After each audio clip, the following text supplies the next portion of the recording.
Hey, welcome back to the Disney Plus 70 Challenge, and today we have The Little Mermaid, Ariel's Beginning. This is an animated feature.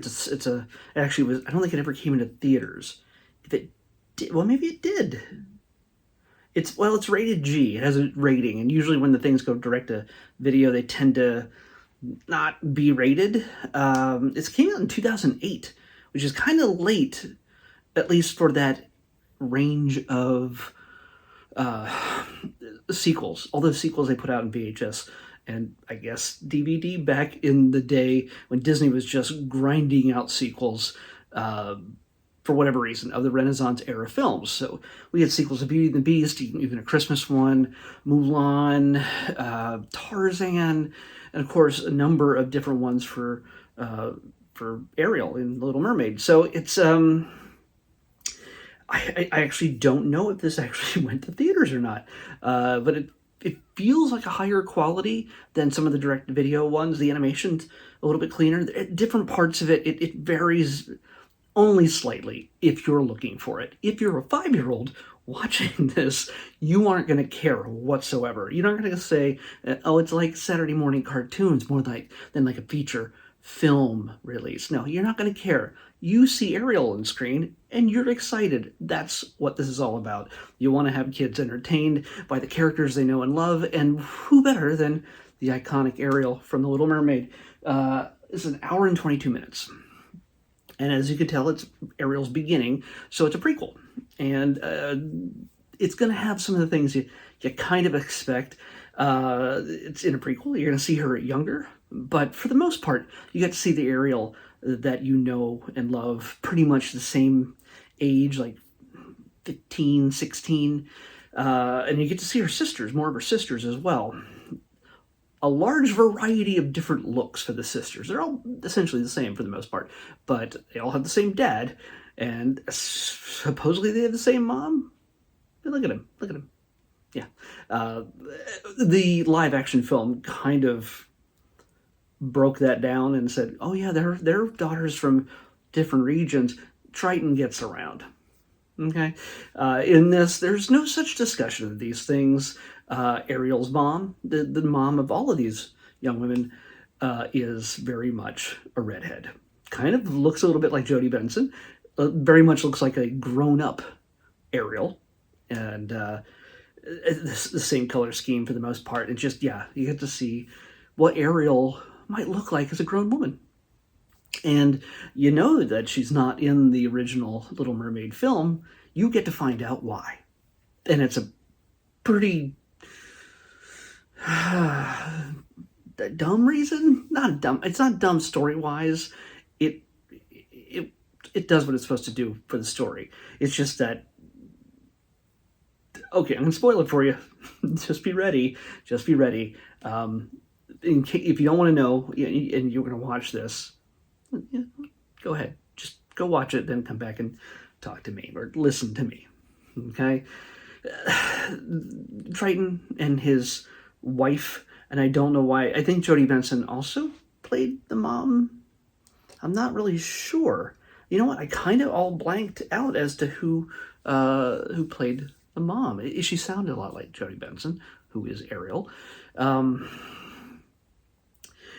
Triton and her were very much in love. They were just really great. There's lots of music and dancing, and everything was just wonderful in Atlantica. Not Atlantica, not Atlantis, not Atlanta, but Atlantica, where all the white fish are. So so we get everything just going great, and suddenly a boat with man shows up, and you kind of learn why Triton is not so trusting of man.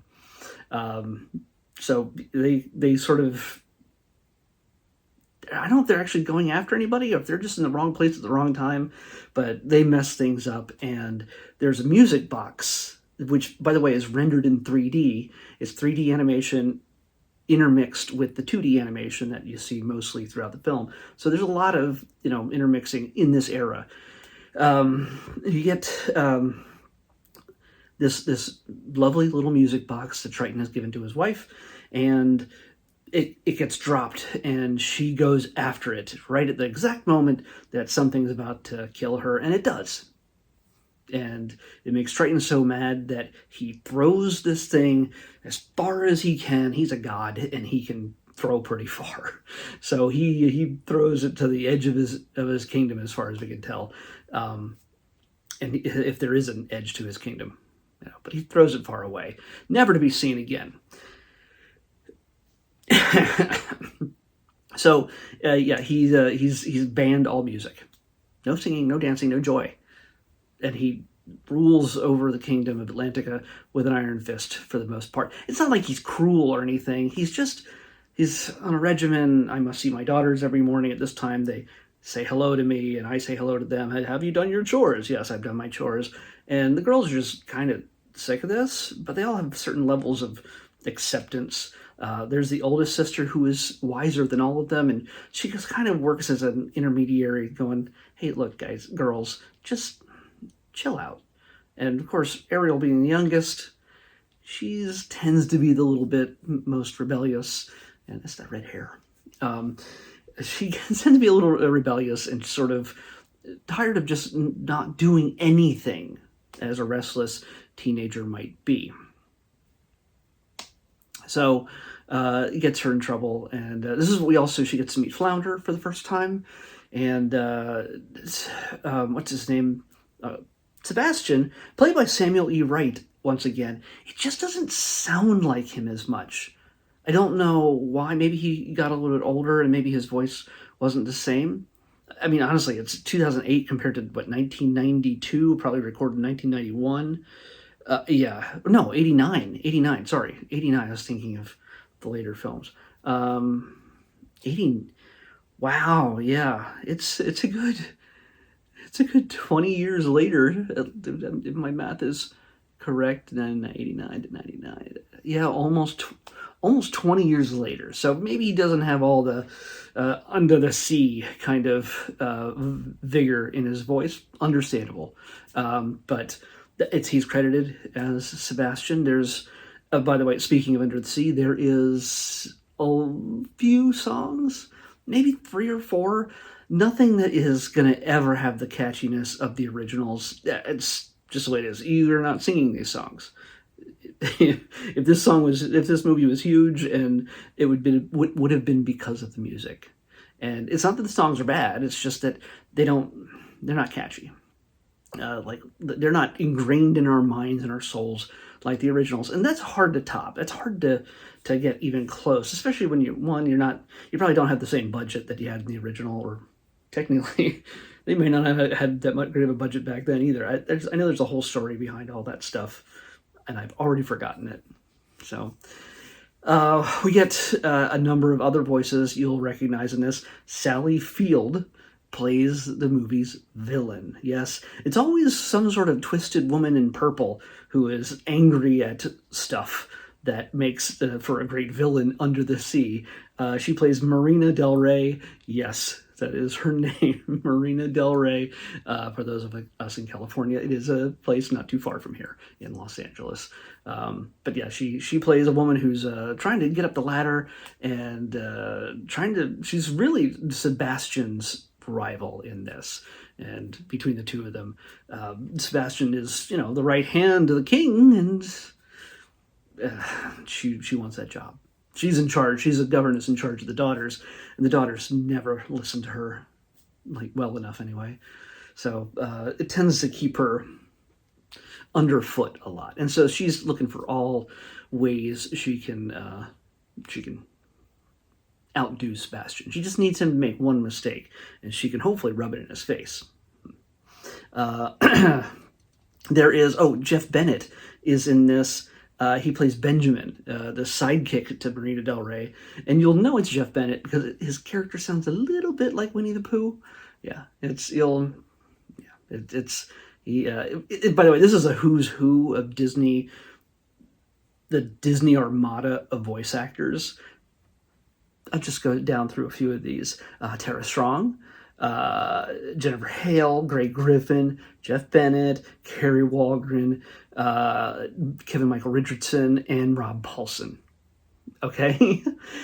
So yeah, we get a lot of those major voices throughout this, which are required, I think, in every Disney film. These people, I think they're hired before a Disney film is even thought of, and then they get to choose if they want to do it or not. I feel like that's the way you do it. You're like, do you want to make some money doing some line readings for some characters, or 15 characters like some of them do? Yeah, there's your chance, because I think it's their jobs to turn down. I would hope that it's that way after all these years, because they're the pros. They're the pros that make these. They make so many animated Disney films and so many other films and cartoons and everything else in the animation world, not just Disney, but Disney makes good use of them. But if you watch a cartoon over the last 40, 50 years, odds are one of those people is in the cartoon. Yeah, it's kind of crazy. No matter who's making it, or whatever character you think needs a voice, it's these guys. So just to give you a sort of a wrap up on this, yes, by the way, there's no romance in this. So it follows a lot of the same structure as the original film. Yes, because it has to do with music, and it has to do with Triton getting really angry and forbidding Ariel from doing something that she wants to do. And what does she do? Well, she rebels. And yeah, there's a when it comes to music, what's going to happen when you prohibit something? The prohibition. What do you think is going to happen? Well, people are going to run a secret place to listen and play music. And you get a sort of a 20s speakeasy vibe, 30s speakeasy vibe in this, where there's a secret club where everybody performs and dances and sings and has a great time. Ariel discovers this, and wait till she finds out who's kind of running the show. Yeah, you kind of might be able to guess who is running the show right under Triton's nose. Yeah. So, so all this, there's a lot of pretty fun little moments. We kind of get to see the band that you know from the song Under the Sea. Like, all those kind of guys get their own moments. They actually also have their characters. They're not just the band performing that song. They become an essential part of the storyline. And so, yeah, we get action. We get some pretty good animation. Again, so much better than I thought it was going to be. It's not perfect all the way through, but anything that focuses primarily on Ariel, of course, they're going to really make it look good. And so, yeah, it's worthwhile if you ever thought you needed to watch a prequel of The Little Mermaid. You don't need to watch it. Your life is not going to be incomplete if you do not watch it. But if you have kids and they love The Little Mermaid and they want to see more Ariel, and why not? It's a tragic beginning. You know how it works. There's only can be one parent at a time in most Disney films, and since you know that there is no mom in the original, she's got to go. As soon as you see her, she's got to go. There's no referring to her as, oh yeah, remember, we're not going to talk about mom. They're talking about mom. In fact, mom's fate sets the tone for the entire film. And does music come back to the Undersea Kingdom? Of course it does, because you know how the original film goes. So you kind of have an expectation. There's no worry that Ariel's going to be hurt or killed or anything else. There's no worry about any of that stuff. So you can take it easy. You just know that mom doesn't last a whole 5 minutes in this film. So you could probably skip that part, but you would also skip the part where you get to see Ariel and her sisters as teeny tiny little preteens. They're like just so tiny and cute. So you would miss that. But if you have kids that might be sensitive, that kind of stuff, like, Mommy, what happened to Ariel's mommy? If you want to skip those stories for the little ones, yeah, you might want to fast forward. So that's all I can really say about that. Jim Cummings also. Did I say Jim Cummings is in this? Of course he is. He plays King Triton. Flounder has a different guy doing his voice, Peter Goris, and it's a. By the way, all of Ariel's sisters' names begin with the letter A. I did not know that. I learned that in this. Of course, they all have different color hair in this. They just happen to all look completely different from one another. The live action version has a different explanation for that, which is completely glossed over in this, but who cares? It's for children. Let's pick tomorrow's episode. 106. 106. What do we have? Whoa, okay. Is it a series? It's a series? I know there's a movie. Hopefully this is... I think that, yeah, this is a series. I think it was on Disney Plus for like one season. I don't know if it ever showed up anywhere else. But we'll watch at least one episode to get the gist of it. And we'll come back tomorrow and talk all about it when we watch Journey to the Center of the Earth. There we go. I mean, there's been many versions of this kind of story, so it'll be interesting to see a different version. I don't know how old it is. Journey to the Center of the Earth is what we're watching on the next Disney Plus Everyday Challenge. I'll see you back here tomorrow with that. Bye.